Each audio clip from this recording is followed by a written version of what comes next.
ব্যক্তি, ওয়ালাকিনিল ওয়াসিলুল্লাযী ইযা কুতিআত রাহিমুহু ওয়াসালাহা। নবী বলেন প্রকৃত আত্মীয়তার সম্পর্ক রক্ষাকারী ওই ব্যক্তি, যখন আত্মীয়তার সম্পর্ক কেউ ছিন্ন করে ওই ব্যক্তি আগে বেড়ে সেটাকে রক্ষা করে। আপনার বোন আপনার সাথে কথা বলে না, বাস না বলুক, আপনি আত্মীয়তার সম্পর্ক রক্ষা করেন।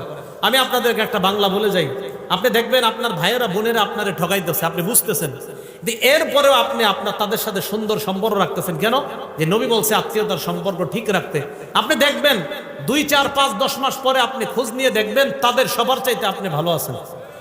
দেখেন, যদিও আপনি বাহ্যিকভাবে দেখতে একটু হেরে যাচ্ছেন, বাহ্যিকভাবে আপনি একটু ফেল হয়ে যাইতেছেন, তাদের চেয়ে দেখা যাচ্ছে আল্লাহ আপনাকে ভালো রাখবে, এই কথা মনে রাখেন। তাহলে আত্মীয়তার সম্পর্ক এটাকে বলা হয় প্রকৃত, যে কেউ যদি ছিন্ন করে তার সাথে সম্পর্ক রক্ষা করা। আর আত্মীয়তার সম্পর্ক ছিন্ন করা মানে ফাসিক হওয়া, আত্মীয়তার সম্পর্ক ছিন্ন করা মানে জাহান্নামে যাওয়া। আল্লাহ হেফাজত করেন।